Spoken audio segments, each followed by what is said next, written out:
तो बच्चों, फिर से आप लोगों का स्वागत है एससीपी के कॉलेज रिव्यू सीरीज के अंदर। और आज हम जिस कॉलेज का रिव्यू करने वाले हैं वो है पूर्णिया इंजीनियरिंग कॉलेज, जहां पे हम लोग कॉलेज के कैंपस टूर से लेकर के हॉस्टल से लेकर के सारी फैसिलिटीज को डिटेल में जानने वाले हैं। तो चलिए शुरू से शुरू करते हैं आज के इस सीरीज को। जैसा कि आप मेरे पीछे देख पा रहे होंगे कि ये पूर्णिया इंजीनियरिंग कॉलेज का मेन बिल्डिंग है और एंट्रेंस गेट है, और ऊपर आपको नजर भी आ रहा होगा कि ये जो कॉलेज है वो एस्टेब्लिश्ड हुआ है 2017 के अंदर। ये कॉलेज पूर्णिया शहर के बीच में एकदम हार्ट में बसा हुआ है। ये जो कॉलेज है वो आप इधर साइड अगर आप देख सक रहे होंगे, ये हॉस्टल है और हॉस्टल के जस्ट पीछे हमारा पूर्णिया पॉलिटेक्निक कॉलेज है, और दोनों ही कैंपस एक साथ कनेक्टेड है और बीच शहर में है। अगर हम बात करें कि सर ये कैंपस कितने एकर्स में फैला हुआ है, तो लगभग 12 से 13 एकर्स के अंदर फैला हुआ है। एक अच्छा सा सही सा एनवायरनमेंट यहाँ पे नजर आ रहा है। अब अगर बात करें कि ये सर इस कॉलेज के अंदर कौन कौन से प्रोसेस है जहां से हम एडमिशन ले सकते हैं, और एक बात और कि सर ये जो कॉलेज है ये प्राइवेट है या गवर्नमेंट कॉलेज है, तो बच्चों ये जो कॉलेज है वो गवर्नमेंट कॉलेज है। और इस गवर्नमेंट कॉलेज के अंदर अगर आप एडमिशन लेना चाहते हैं तो इसका एडमिशन जो प्रोसेस है वो प्रोसेस दो तरीके से आपको फॉलो करना पड़ सकता है। पहला, आप इस कॉलेज के अंदर जो एडमिशन ले सकते हैं वो जेई मेंस के रैंक के हिसाब से यूजीएसी का काउंसलिंग करा के। उसके बाद अगर दूसरा जो प्रोसेस की बात करें तो दूसरा प्रोसेस होता है बीसीईसी का एग्जाम होता है। उसके अंदर जो आपके रैंक आते हैं उस रैंक के आधार पर यहाँ पे आप एडमिशन ले सकते हैं। फिर सर बात ये आता है कि सर आप ये भी बता दीजिए कि सर ब्रांच कौन कौन सा है, क्योंकि कॉलेजेस के अंदर अगर ब्रांच पता चल जाए तो हमारी जो काउंसलिंग का जो प्रोसेस है वो बहुत आसान हो जाएगा। और ये वीडियो बनाने का हमारा जो मेन मोटो है वो यही है कि बहुत सारे बच्चों का हमारे पास ये क्वेरी आ रहा था कि सर ठीक है, लास्ट ईयर आप लोगों ने मतलब पूरे एससीपी की टीम ने एक वीडियो बना करके ये बताया हुआ था कि कौन कौन से कॉलेज हैं, क्या उसका प्लेसमेंट का रिकॉर्ड है, क्या कैसे है, लेकिन आपने कैंपस नहीं दिखाया था। तो आज उस कैंपस को भी दिखाएंगे और साथ के साथ वो सारे बातों को फिर से एक बार रिपीट करेंगे जो पिछले वीडियोस के अंदर दिखाया गया है। और ये हम आपको पूरे दावा के साथ कह सकते हैं कि अगर इस वीडियो को आप देख लेते हैं तो आप ये खुद से डिसाइड करने के लिए सक्षम हो पाएंगे कि उस कॉलेज के अंदर क्या क्या चीजें हैं और किस किस तरीके से आप एडमिशन ले सकते हैं, क्या क्या चीजें हो सकता है। खैर, वापस हम आते हैं अपने ब्रांच से। तो इस कॉलेज के अंदर जो लास्ट ईयर तक ब्रांच था, यानी 2026 से पहले जो ब्रांच था वो 6 ब्रांच था। इस बार एक ब्रांच और ऐड हुआ है। तो कौन कौन से ब्रांच यहाँ पे हो सकते हैं, तो जो कोर ब्रांचेस कहा जाता है इंजीनियरिंग का, मैकेनिकल, सिविल, इलेक्ट्रिकल, इलेक्ट्रॉनिक्स, वो है। फिर कंप्यूटर साइंस है और कंप्यूटर साइंस विथ एआई जो लास्ट ईयर तक थे। इस बार एक ब्रांच और ऐड हुआ है, बहुत सारे बिहार के कॉलेज में ऐड हुआ है, वो है मैथमेटिक्स विथ कंप्यूटिंग वाला ब्रांच ऐड हुआ है। जितने भी ब्रांच है बच्चों, उन सारे ब्रांच के अंदर 60 सीट्स अवेलेबल है। सारे ब्रांच में 60 सीट होते हैं। उन 60 सीट पे आप जेई के थ्रू या बीसीसी के थ्रू एडमिशन ले सकते हैं। ये हमारे पास ब्रांच का पूरा पूरा सिनारियो बताया गया। फिर आता है कि सर यहाँ पे फीस का क्या प्रोसेस है। तो फीस जो जनरल गवर्नमेंट कॉलेज के अंदर जो प्रोसेस होता है वही है। आप कुछ एडमिशन फीस 10 रुपया का और बाकी जो आपका सेमेस्टर फीस है वो लगता होता है। सिंस यहाँ पे ये कॉलेज नया है तो बहुत सारा जो इंफ्रास्ट्रक्चर है वो ओके सा है, नया सा है, तो बहुत सही सा ही कह सकते हैं। अभी हम लोग पूर्णिया कॉलेज ऑफ इंजीनियरिंग के एकेडमिक बिल्डिंग के बीचों बीच पहुंच चुके हैं। आप मेरे जस्ट राइट में देख सकते हैं कि बच्चे यहाँ पे बैडमिंटन खेल रहे हैं। ये बैडमिंटन का कोर्ट है। जस्ट मेरे लेफ्ट में टेबल टेनिस का भी कोर्ट रखा हुआ है, इसका भी टेबल रखा हुआ है। और जस्ट पीछे उमंग 2026 का भी बैनर आपको दिखेगा। उमंग हमें मधेपुरा कॉलेज ऑफ इंजीनियरिंग में मिला था। ये एक इंटर कॉलेज स्पोर्ट्स इवेंट होता है बिहार गवर्नमेंट के अंदर, जहाँ पे अलग अलग स्पोर्ट्स की एक्टिविटी बच्चों को करवाई जाती है, जो कि बहुत अच्छा है। स्पोर्ट्स में आपका इंटरेस्ट अगर है तो आपके लाइफ के लिए बहुत अच्छा, क्योंकि स्पोर्ट्स में बहुत कुछ सिखाता है, डिसिप्लिन, टीम वर्क, काफ़ी चीज़ें आप स्पोर्ट्स से सीख सकते हैं। आप भी कमेंट करिएगा कि आपका कौन सा फेवरेट स्पोर्ट्स है। तो अब हम लोग लैब्स के अंदर जाएंगे, क्लासरूम्स के अंदर जाएंगे और देखेंगे एक एक चीज़ को बहुत बारीकी से और समझेंगे इस कॉलेज के कंप्लीट फैसिलिटी को। तो चलिए चलते हैं आगे। अभी हम लोग मैकेनिकल इंजीनियरिंग डिपार्टमेंट के एक लैब आईसी इंजन लैब के सामने खड़े हैं। मैकेनिकल वाले कमेंट जरूर करिएगा आईसी इंजन क्या होता है। जाएंगे लैब के अंदर और जानेंगे एक एक इक्विपमेंट को, किस तरह की फैसिलिटी अवेलेबल है, किस तरह के इक्विपमेंट अवेलेबल है। अच्छा, मैं ये भी आपको बता दूं कि ये एक कंबाइंड लैब है। कंबाइंड मतलब सर यहाँ पे आईसी इंजन के भी इक्विपमेंट रखे हैं और साथ ही जो फर्स्ट ईयर में बच्चे वर्कशॉप में पढ़ते हैं, मैकेनिकल के वर्कशॉप के अंदर ड्रिलिंग मशीन, उसके बाद कटिंग मशीन, उसके बाद लेथ मशीन, उनका भी यहाँ पे इक्विपमेंट रखा हुआ है, यानी एक साइड में आईसी इंजन का इक्विपमेंट है और दूसरी साइड में जो वर्कशॉप है उसका इक्विपमेंट है। कंबाइंड ये लैब है। तो हम लोग लैब के अंदर भी जाएंगे और एक एक चीज़ों को देखेंगे बखूबी क्या व्यवस्था यहाँ पे बच्चों के लिए अवेलेबल है। तो अभी हम मैकेनिकल इंजीनियरिंग के एक वर्कशॉप के सामने खड़े हैं। ये एक कारपेंट्री और फिटिंग वर्कशॉप है जिसके अंदर फिटिंग और कारपेंट्री का काम होता है। चलेंगे वर्कशॉप के अंदर और देखेंगे एक एक मशीनरी को बारीक से क्या अवेलेबल है। तो इस साइड अगर आप देखेंगे मेरे पीछे जस्ट, तो ये कारपेंट्री का वर्कशॉप है और इस साइड फिटिंग और ब्लैक स्मिथ का काम होता है।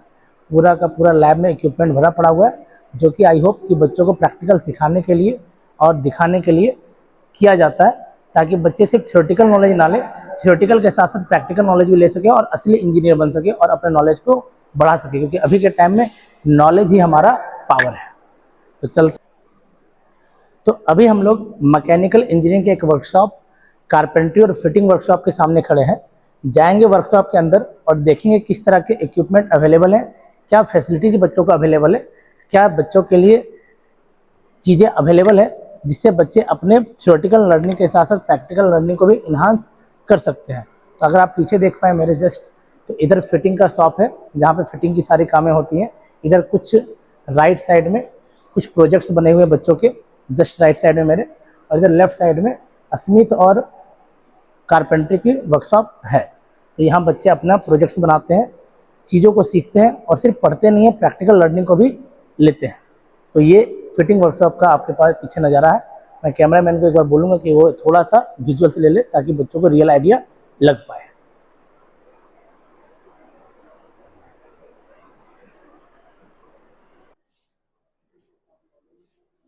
ठीक है। कारपेंट्री और फिटिंग वर्कशॉप के ठीक बगल में सिविल और मैकेनिकल का एक कंबाइंड लैब है जो कि एक फ्लूइड मशीनरी लैब है। फ्लूइड मशीनरी में मेनली आपको टरबाइन से रिलेटेड इक्विपमेंट्स होते हैं। टरबाइन का जनरली यूज हम करते हैं इलेक्ट्रिसिटी को प्रोड्यूस करने में। पावर प्लांट में जनरली यूज किया जाता है कि अगर आप हाइड्रोलिक एनर्जी से इलेक्ट्रिकल एनर्जी कन्वर्ट करना चाहते हैं तो उसमें टरबाइन का एक बहुत बड़ा इंपॉर्टेंट रोल है। और एक बार मैं कैमरामैन को बोलूँगा ये दिखा दे। ऑल्दो गेट तो बंद है बट मुझे पूरा भरोसा है कि इसके अंदर सारे इक्विपमेंट्स अवेलेबल होंगे। इसमें दो लैब्स हैं अगर आप ध्यान से समझने का प्रयास करेंगे, एक सर्वेइंग और दूसरा मैकेनिकल का फ्लूइड मशीनरी। सर्वेइंग क्या होता है बेसिकली कि अगर किसी भी बिल्डिंग को बनाना है तो बिल्डिंग को बनाने से पहले उसका डिजाइन बनाते हैं और डिजाइन बनाने से पहले उस जमीन का लेआउट बनाया जाता है, सर्वे किया जाता है। तो वो सारा चीज यहाँ पे सिखाया जाता होगा।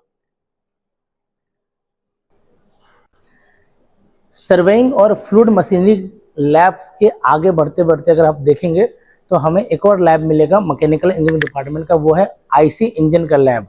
आईसी इंजन ऑटोमोबाइल में बहुत ज़्यादा यूज होता है। मैकेनिकल वाले जरूर कमेंट करिए क्या होता है आईसी इंजन। तो ये जो लैब है ये भी एक लैब कंबाइंड लैब है। अगर हम देख पाए तो यहाँ पे भी वर्कशॉप के भी कुछ पार्ट्स रखे हुए, जो वर्कशॉप होता है मैकेनिकल का उसके भी मशीनरी रखी हुई है और साथ ही इंटरनल कंबशन इंजन के भी पूरे इक्विपमेंट भरे पड़े हुए हैं। तो इस लैब के अंदर भी जाएंगे और देखेंगे किस किस तरह के इक्विपमेंट्स अवेलेबल हैं और क्या बच्चे सिर्फ थ्योरी यहाँ सीख रहे हैं कि थ्योरी के साथ साथ प्रैक्टिकल लर्निंग भी ले रहे हैं ताकि वो अपने नॉलेज को इन्हांस कर सके। तो चलिए लैब के अंदर चलते हैं।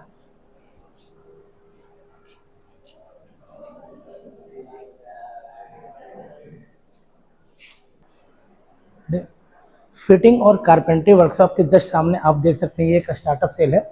स्टार्टअप सेल का यूज बेसिकली स्टार्टअप को प्रमोट करने के लिए किया जाता है, मेक इन इंडिया को प्रमोट करने के लिए, ताकि बच्चे सिर्फ जॉब के पीछे नहीं भागे, अपना खुद का स्टार्टअप कर पाए।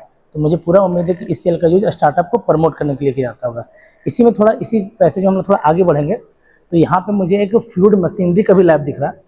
मैं बोलूँगा कि मेरे साथ थोड़ा सा कैमरामैन चले। फ्लूइड मशीनरी के अंदर जनरली जो इक्विपमेंट होते हैं उसमें से एक सबसे इंपॉर्टेंट इक्विपमेंट है टरबाइन। टरबाइन का यूज इलेक्ट्रिसिटी जनरेट करने के लिए किया जाता है। अगर आप हाइड्रोलिक एनर्जी को इलेक्ट्रिकल एनर्जी में कन्वर्ट करना चाहते हैं जो कि पावर प्लांट के अंदर होता है तो वहाँ पे टरबाइन का बहुत इंपॉर्टेंट रोल है। तो इस लैब में वही है और साथ ही मेरे ख्याल से ये भी एक कंबाइंड लैब है जिसके अंदर सर्वेइंग और जूलॉजिकल लैब भी है। ये सर्वेइंग और जूलॉजी की जो है वो आपके सिविल इंजीनियरिंग के डिपार्टमेंट के किसी भी बिल्डिंग को बनाने से पहले उसकी डिजाइनिंग की जाती है और डिजाइनिंग करने से पहले उस जमीन का सर्वे किया जाता है। तो इस लैब में यही सिखाया जाता होगा।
एक मिनट हम कुछ क्या है।